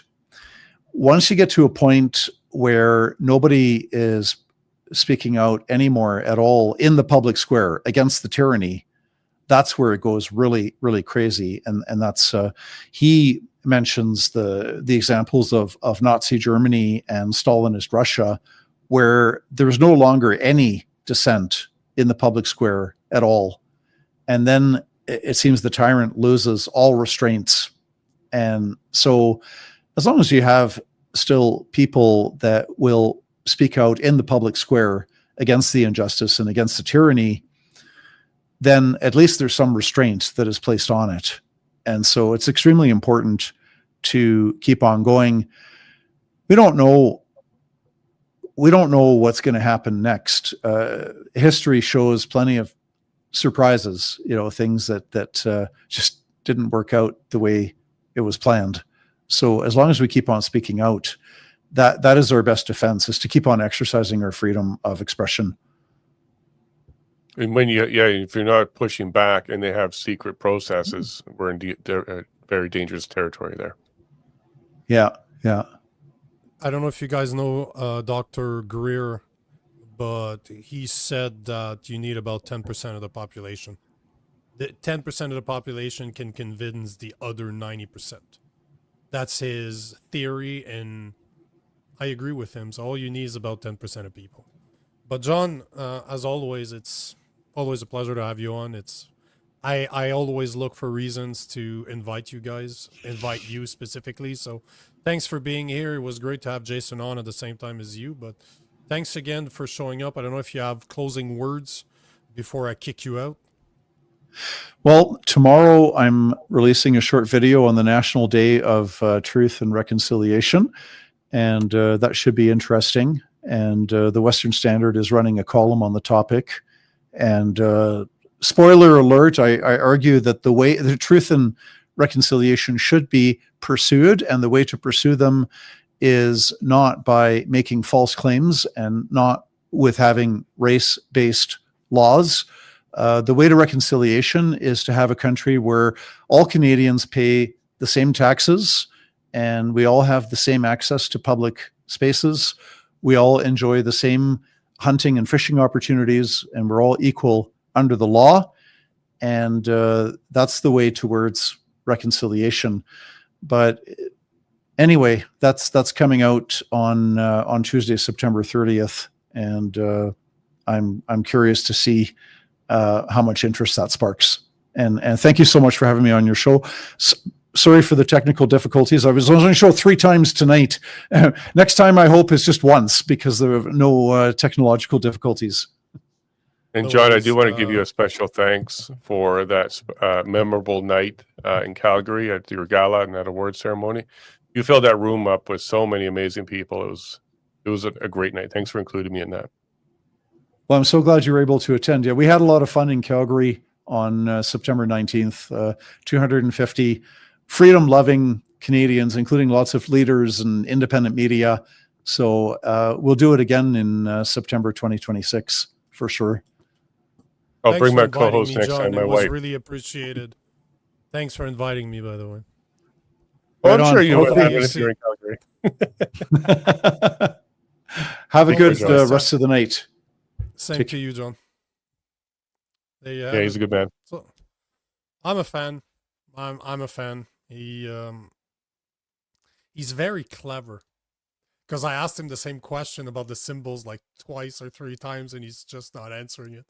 He lawyered me by running. I just hope that the verdict is a good one. The symbol of the truck? Yeah, saying that when I was saying that, in my opinion, the government is trying to kill the symbol. They're trying to assassinate the symbol to say, this is what, because you look at the Freedom Truckers and you look at the Freedom Convoy and you look at the pictures, you can almost always see Big Red, and it's Canada red too, right? You look at it, it's very noticeable. You recognize it. Chris Barber looks like a big boy too. So he's easy to see, and then you think truck. Just Google Chris Barber. There's a bunch of pictures of just Big Red. He's not even in the picture.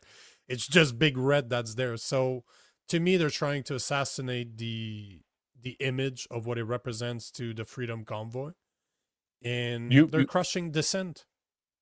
Yeah, you may be onto something, because to erase history, you got to get rid of any of the symbology and heroes and people that you looked up to. So to erase history, yeah, maybe you're onto something. I know James Without Sowery, creating martyrs, you need to be careful not to create martyrs either. So that's why I wouldn't be surprised that they are not found guilty. At least they have a very small punishment for what they did. Because do you really want to create martyrs right now? I don't think it's the right time for them to do it. But going after his truck is enough for most people to say, I cannot lose my livelihood. Well, maybe there'll be 1,000 Big Reds in a couple of weeks. A bunch of people will start customizing their truck to be the same, and maybe this will backfire, and there'll be Big Reds all over the place after that. You know what? I hope so. If I had a truck, I'd paint it red just in unison of Big Red. Why not? I love dissent, man. It's our power to use it. So I would love to see it. I would love to see that. That's such a great idea. There's plenty of pictures out there. So yeah, I'm sure you guys can customize your trucks, and they can be 1,000 Big Reds by the end of the winter all over the roads. They'll drive the police crazy, the government crazy, if you're right about that, because they'll be everywhere now. You'll see Big Reds everywhere. It'd be nice, man. I'd like to see it. I'd really, really like to see it. there's a few more things I wanted to talk about. So let's touch on the subject that we had to talk about. It's going to be a quick one. It's just, she is such a madhouse. The mayor of Toronto. I just want to play a quick video. You tell me what you think. I don't know if you cover a lot of politics that's going on in Ontario, but I do all the time. So here is Olivia Chow telling us that she expects the federal government to give her $107 million in order to pay for the influx of refugees that have come to Toronto. And if they don't, she will have to raise property taxes in Toronto. Who arrived to Toronto fleeing violence, war, and persecution, but now the federal government won't pay their bills for the service, and the city is short by $107 million. We can either stop sheltering refugees claimants, leave them on the street, which will make homelessness worse, reversing the progress we made on reducing the number of encampments. Or Torontonians will have to pay for it through their property taxes. Neither is fair. She has promised $1.6 million to the Gay Pride Parade over the this year, next year, and the year after, because all the sponsors stopped. They didn't want to get involved because obviously they don't have to anymore. It's okay to say no. But she expects the government to pay $107 million when she's just like, shooting money all over the place. But what a nut job. What an absolute nut job. What an indirect way of saying that these people did not contribute to the tax base, increase the economy of Toronto, and didn't end up paying for themselves through economic activities. And I think Jack Layton would be very disappointed, not with just Jagmeet Singh and what he did to his party, but even in his wife on this one. Olivia Chow was his wife. So I think he'd be pretty disappointed about this, because why is it that you're running Toronto right into the ground? It's overrun by people. Property values going up because there's so much, there's less inventory. There's a lot more crime. We just saw a video the other day of somebody on the streets of Toronto just assembling a firearm, like a long rifle, and nobody seemed to care. You're having streets closed down by prayer. You're having pride parades taken over and having nudity in front of children. I think even Jack Layton would be pretty upset with the state of Toronto right now. And Olivia Chow, she seems to be a puppet to try and find ways to take more money out of taxpayers and Torontonians and make them like it. And if they don't like it, that's going to be considered a hate speech and hate crime. And if you protest against something like this, like stop funding immigrants or stop funding these people, that will be a hate crime, and you'll probably go to jail at taxpayers' expense as well. I think it's very disheartening to see this. But it's an indirect way of saying they're not contributing to the economy or the tax base, or else they'd be able to, cover themselves or even add value to Toronto, but they're not adding value to Toronto. That's a great point, because she basically admitted on camera. I didn't catch that the first time. Good for you. She basically admitted on camera that they don't provide for anything, that we support them 100%. So she's basically admitting it. We need their help, or else we're going to dump them on the street, which she never would. Obviously, she's like the wokest of the mayors in Canada, so she would never do that. But it's interesting that she actually, you're right, she just admitted to it on camera in front of everybody. It's just a matter of listening to what she's saying, and you're like, damn, you're an idiot because you just admitted that you're the problem. Yeah, I'm sure if they got rid of the subsidy for temporary foreign workers and stop paying that extra money, there'd be enough to kind of cover what they're doing here. I'm for helping true asylum seekers, like that actually are escaping horrible conditions from where they're from. But that's not what we're talking about here. We're using that label for a whole bunch of groups who are coming in and using that access to our immigration into Canada to go ahead and get benefits and have everything paid for. If it was true issues, I don't have a problem with it, but that's not the case. $107 million deficit. How many people is that? Is she talking about? Like, did she provide that information? Are we talking about 10,000 people, 100,000 people? Like, how many people is she talking about here? Asylum seekers in Toronto. That's probably easy to find. Asylum seekers that went to Toronto. And It's also the probably a map. origins of these asylum seekers. Are they really coming from a dangerous place, or are they going to a more prosperous place? No. You know, a lot of the asylum seekers right now are coming from the U.S. because Because they're they're getting kicked scared that out. because Trump is trying to kick them out, or before they do, they come up here. But I don't know if you heard about this, but a couple of months ago, it's within the last couple of months, they actually put a new program together for asylum seekers that are LGBTQ members to seek asylum here from the US, and they will be supported like regular asylum seekers that come from a war-torn country, because they might be losing their rights in the US. That's true. That's on the government website. It's absolutely insane. But it I'm not is surprised to hear that. no, of course not. Of course not. Yeah. I'm just They're trying to expanding definitions all the time. Oh yeah, of course they are. They are currently shelter occupancy, so they're saying that they're about 30-ish, 3,400 asylum seekers in Toronto. That doesn't sound like much. Can you do the That doesn't math on sound. that? 107 million divided by 34,100. What's the individual cost? I bet you That's you're going to be probably as shocked by that number. no, I probably won't. It's probably like Mark Carney's houses that he wants to build with $13 billion $3 million a and house. 3.25, yeah, $3.25 million every house, and they're prefab square houses. Like, yeah, cool. That's quite the No, house. those are worth maybe 100, Uh, 150. oh, yeah, maybe. You can get one of those in Alberta for about that price right now, with a nice kitchen too. 107. Oh, that number is gonna really suck. 107. What did I say? 34. There's people in the chat going, I did the math already. I did the math. That's $31,000 per asylum seeker. So if she came out and said we need $31,000 for asylum seekers, and I guess it's per year because it's a yearly budget, that wouldn't sound as good. I think people would push back hard on that one. And that's exactly why she's not doing it. They're not stupid, right? They're saying right now the federal funding to Toronto since 2017 for asylum seekers has been $670 million. Million. Almost Because that was my next three-quarters. thing. This is the deficit. The deficit is 31,000 per, but that means there's also other money spent on them.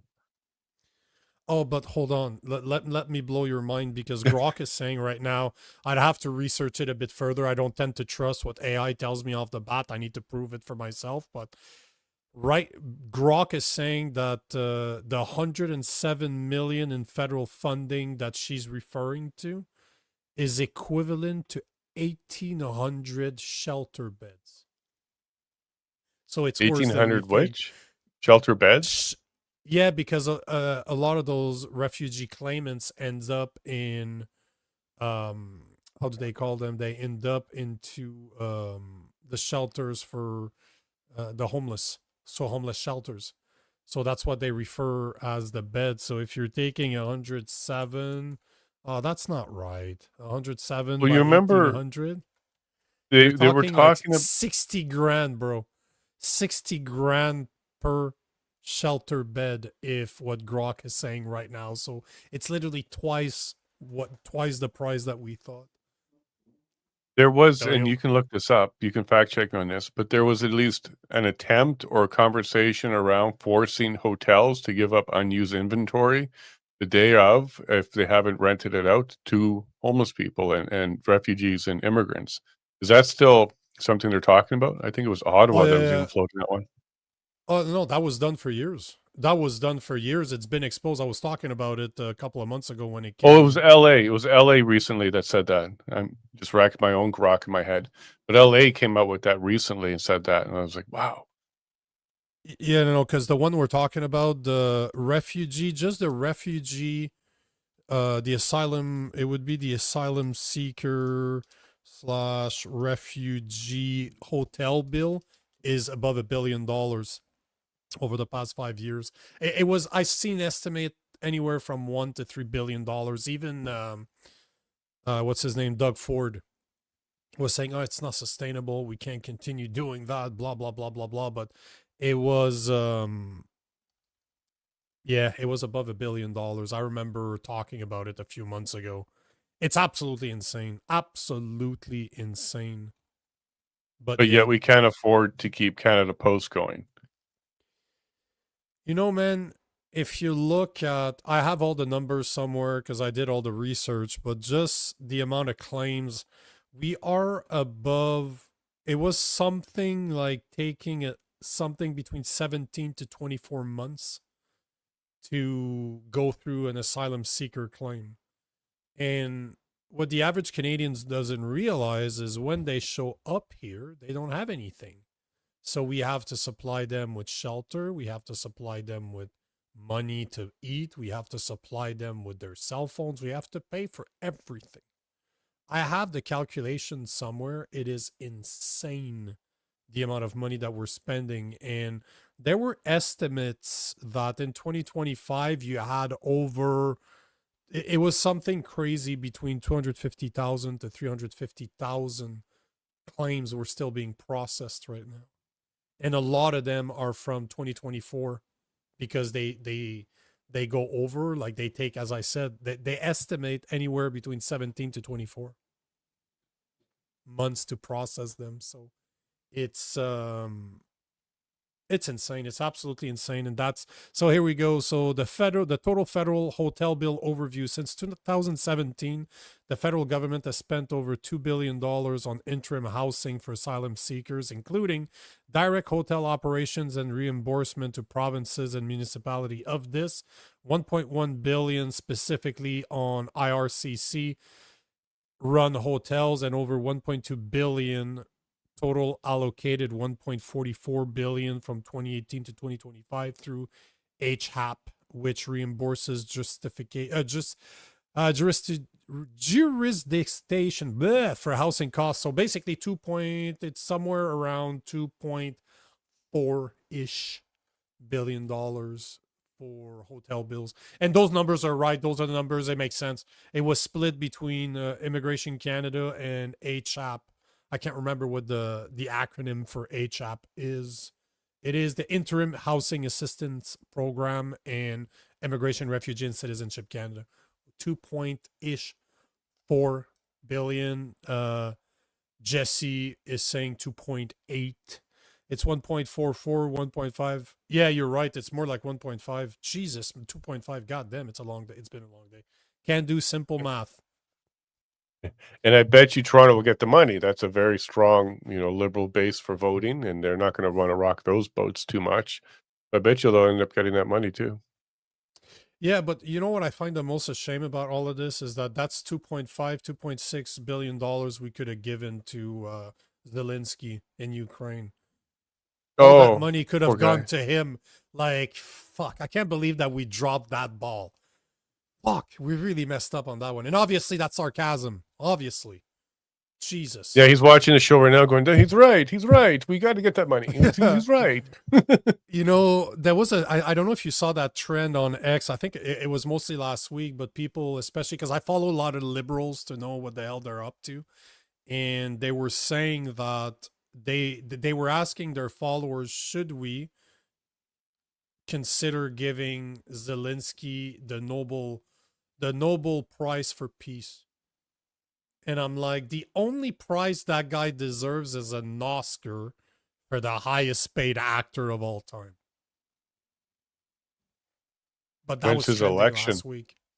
He still suspended the elections, right? Democracy is great over there. Since 2019, he's been the last person that was elected during an election, and he's canceled it in 2022, if my memory serves me right. So there hasn't been an election in 2019. If you look at what he's done, he is the definition of a dictator. Yet they call Trump and they call Putin dictators when they support a guy that actually fits the direct definition of a dictator. Well, what do you think they're going to end up doing with Canada Post? Because Carney's saying can't afford it, it's not sustainable. And when he talks like that, it's either going to be cut to in half or something or dropped. Like, what do you think he's going to do with that? You know, this is an interesting one because if you look at it from a monetary standpoint, it's not working. Crown corporations are a terrible idea. They never run properly. Just look at Via Rail. It's a crown corporation. They can't even turn a profit with Via Rail. It loses hundreds of millions of dollars every year, and they're really the only train system that people like you and I can use, right? There's no competition of Via Rail. So they're the only one, and they can't even turn a profit. Screw turning a profit. I don't even expect the Crown Corporation to turn a profit, but don't lose money. Because technically you're not a real business. You're not after making money, but you should be able to balance a budget. But clearly we know that governments, especially liberals, think that the budget balance itself. So obviously it's not been working. But if you look, I can pull the numbers because I posted about this a couple of days ago when it comes to Canada Post, but just in the last quarter, I think they lost $407 million, which is their highest loss for a single quarter ever. They've lost, I think, $5 billion since 2019, since 2020, somewhere along those lines. Like, I have the numbers here. I can actually pull them up, so I'm not. Yeah, so since 2018, they've lost over $5 billion. In last year, they lost $1 billion. This year, they're on track to lose 1.5. And we had to inject, like, the government gave them $1 billion at the beginning of the year to keep them alive, and 407 million is what they lost last quarter.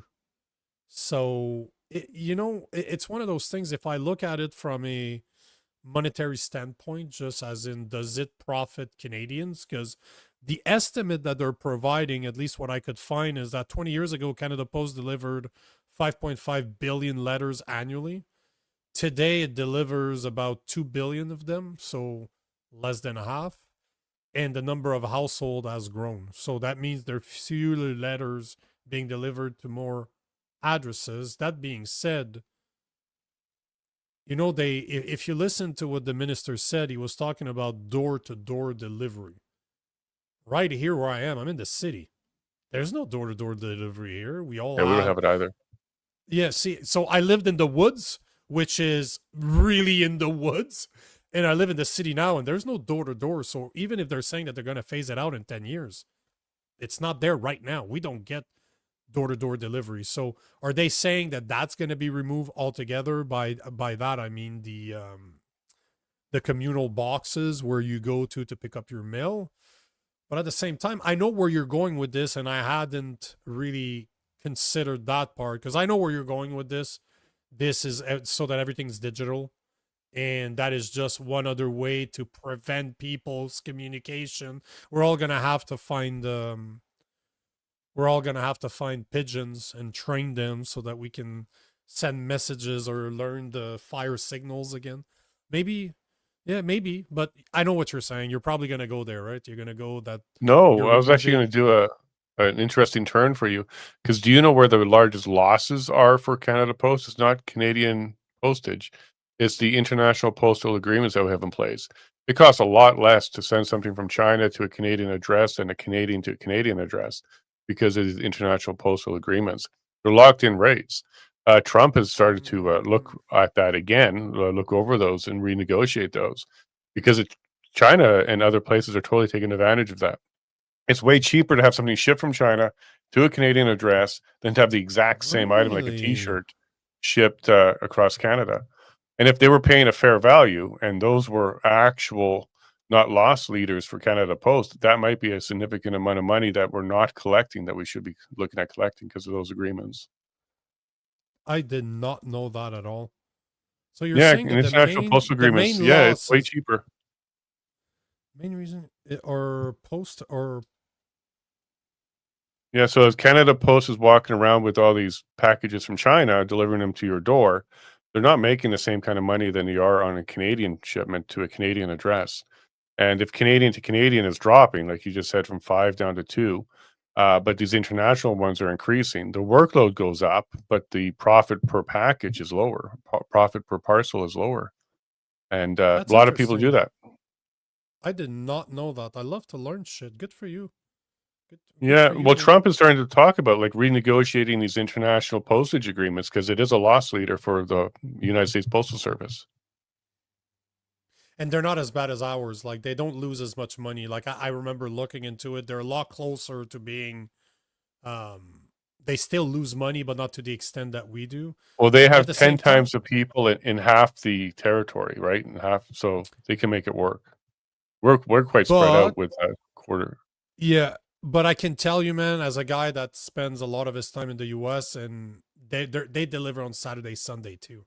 Like those guys are Mhm. always working. Like the postal workers. I don't know if you're a fan of Seinfeld, but I'm a massive fan of Seinfeld. And every time I hear postal worker, I think about Newman, the Mhm. guy that won't deliver when it's raining. But they work hard, man. They work hard in the U.S. when it comes to the Well, postal workers. I So, suspect we're going to see a lot more drones in the next 10 years. That technology oh is yeah. going to expand. And you're going to see maybe once a week delivery. That might be a short-term fix on this. So every Tuesday you can expect your mail, or depending on, it's like a garbage pickup. You know, you have your day of the week and it's your zone. And here we go with smart cities and zoning. But they may start doing that with postal as well. That's interesting. I'm gonna have to check it out because I'm just doing a tiny bit of research as we're talking. And parcel. Yeah, India, China, other countries take advantage of that. Drop shipping to Canada from China is cheaper than Canada to Canada. Far cheaper. But that makes zero sense. It's basically like the agreement. I don't know if they're still in place. I'd have to look at the state of the agreements, but the Quebec sells a lot of his hydroelectricity to the US and to Ontario, and Americans pay less for the power than we do as the province that produces it because the agreements Mhm. are so old and they're locked in, right? Similar to what you're talking about. So, yeah, I'd have to check, but I don't know. I never thought about. I This has never been mentioned in the research that I've done. So that's very interesting. I'm really gonna need to look into this because that's a massive problem if we're losing money because of those postal agreement, international postal agreement. And I can see a lot of smaller businesses kind of pushing their inventory, warehousing, and logistics to Amazon, because if you do that, then they have such a network and purchasing power with the amount of business that they do that they can lower costs. But if you're a small business, this is another way of consolidating small business activity in Canada, is by making the postal service so expensive that it makes more sense to go into a warehousing environment like Amazon. You may even see another Amazon logistics competitor, maybe FedEx or DHL or Purelator, start doing that as well. They will hold your inventory and drop ship for you. But that's a way of consolidating small business activity. Also tracking, knowing who's buying what. It's another way of consolidating that. Yeah, that's definitely an aspect that's not spoken about. Definitely not an aspect that's even right now. I'm just doing quick research and I can't find the numbers. I'm gonna have to Yeah, actually it's gonna sit be down tough. and dig. I'm gonna have to dig in.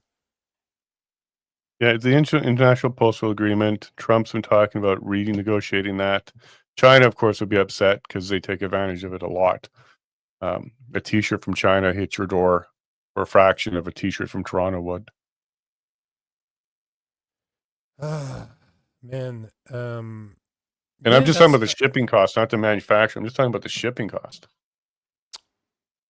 it's just it makes no sense. It makes zero sense as a business to do that. Why would you charge less for international shipping than you would for local as It's in not the within business, it's the Canada? agreements between countries. It's the agreements between the No, I postal understand. services. I'm Yeah. saying as a business because Canada Post is still a crown corporation. So as much as it's Mhm. supposed to be ran like a private business, the government is the one running it. So they made the agreement knowing that Canada Post would be the one paying for those international costs that we're not charging, like the lower rate that we're charging them compared to Canadians. So basically, they knew that the Canadians would be paying the balance. At the end of the day, that's like a form of taxation, if you ask me. Sure. When it first came out, it was to simplify the postal service globally, because it was very confusing. Each country had different rates and exchange and all that kind of stuff. It was to simplify that. But like any other program where the government or an international body gets involved, somebody figures out how to abuse it to their benefit. And that's happening right now. It's being abused beyond where I think they ever thought it would be.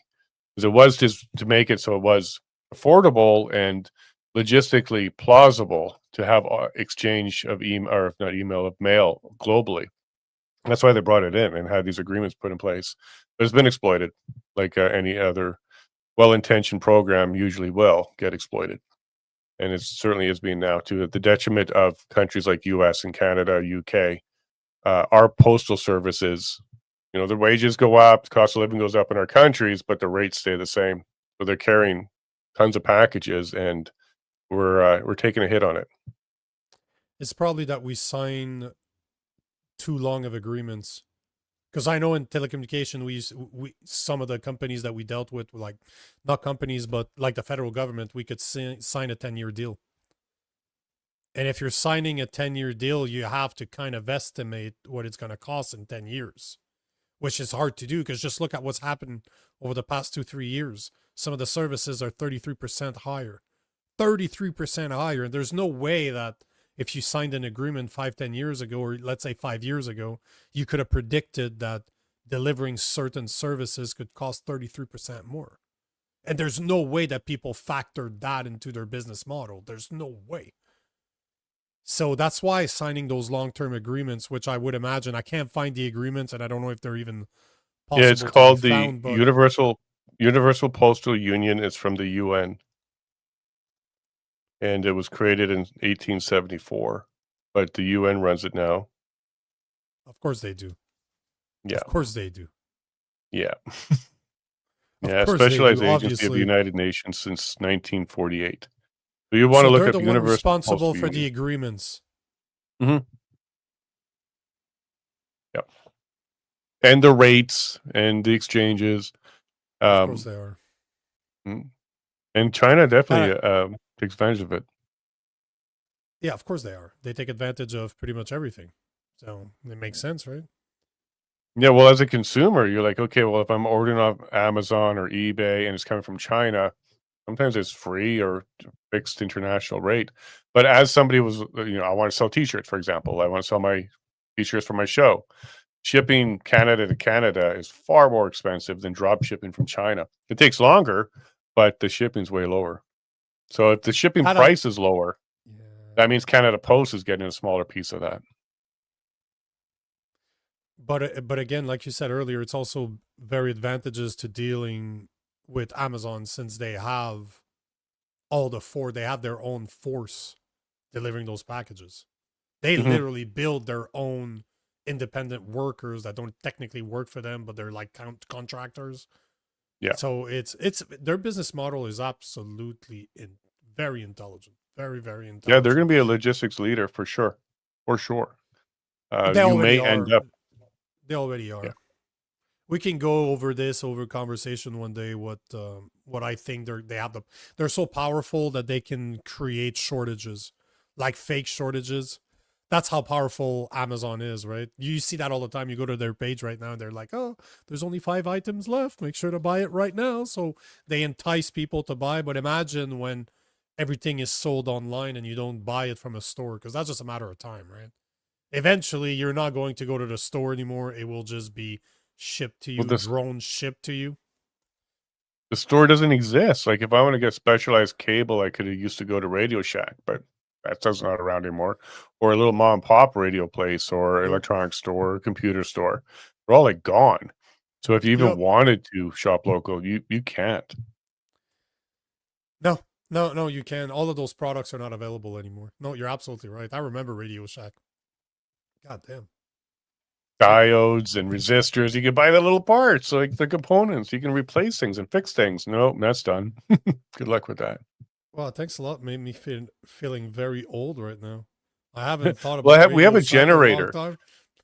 We have a generator that kind of started to get wonky, and it turns out it's just one little piece inside of the electronics for it. Just one little piece inside of the alternator portion of it, the bushings or something, or brushes or something. And we hunted down, finally got a hold of the manufacturer, and they said that one little piece is half the value of the entire thing, and they're not going to ship it because it's so fragile that they don't want to take responsibility for it being damaged in shipping because it's such a valuable piece that they literally will not sell it to us. So we have a generator that doesn't make power because we can't get the part for it. And that's ridiculous. You almost need to go on what's the equivalent? What's the name for Facebook Marketplace? You need to go on Marketplace and try to find a used one so you can swap the part. Well, that's the irony. This was a used one with low hours. But I have one generator where the engine works great, but the alternator doesn't, the one we're talking about. And another generator where the engine's not good, but the rest is good. So I may have to put it together myself just to get one good working generator. Built a Frankenstein. Yeah, what we ended up doing is buying another one. Everything's disposable now. Like one piece goes bad and then the whole thing's no good. So eventually I'll sit down, put some hours into it and try to Frankenstein something together, and maybe I'll get one more generator out of my parts. We'll see. Wise Guy's saying that this is the end of Canada Post. Amazon was using them in most of the rural area like mine. They're not going to put up with it. They will switch to Pure later. You know, Wise Guy, Amazon delivers rural now. Amazon is the shipper now for me. Out here in the middle of nowhere in Alberta. It's not Pure Later. It's not even a local guy anymore. It's Amazon. They've expanded it to just them now, out rurally for me. Now, it is next day service. Like I literally get next day where it used to be like 4 or 5 days. But it's not Canada Post or Pure Later. It's Amazon doing it now. When I was in the woods, man, I was, again, middle of nowhere too. It wasn't, Amazon didn't deliver, but it was a regional shipping company, like a delivery company that's throughout the province. When we moved here, that's what it was. Yeah, when we moved here, that's what it was. So we got to know the local regional logistics companies. Some of them sucked because if it was Breton in a small parcel, they actually would just send it back to Amazon and say, sorry, delivery attempt failed, but they never left Edmonton. But now it's Amazon, like Amazon truck. You see them driving around the Amazon truck now, and they deliver out here now. So they've expanded in that. Over the last year or so, it changed. Well, man, we're bang on, bro. It's 10 o'clock here Eastern, so we will call it a day. But, man, it was good having you on. Thanks for showing up on short notice. It was great having John Carpay, too. So, such a fan of that guy. He's awesome. I don't remember how I got in contact with him, but he's come on the show so many times. And I think I just reached out to him. I think I just reached out to the Justice Center and I'm like, I would like to have a constitutional lawyer to do a deep dive on that bill. And he shows up. So I think you shared the story. Like you asked your audience and they told you call and contact John Carpay. And then you did. And then there it was. I get that all the time, man. We got some great listeners, and they start sending me stories. They start sending me a bunch of stuff. And why wouldn't I listen to them? If they want to have certain people on the show, why wouldn't I do it? Right? So 100%. Yeah, no, we got good ones too. And I've been trying not to touch my face because I got in trouble for touching my face too many times by a couple of viewers. Like, stop touching your face. It's distracting. I'm like, all right, I'll do my best. One guy said, just lace your fingers and sit there. I'm like, oh my gosh. So I guess I need to stop picking my nose in front of a camera. Oops. Well, what I'm doing to my knees and my waist, they can't see it. But they said, stop touching your face. It's distracting. At least they're looking. So I'll take that compliment. Well, Jason, thanks for being on. And the listeners, we will see you tomorrow at 8 p.m. Eastern Time. Thanks for being with us, and enjoy the rest of your day. Take care, everybody. God bless.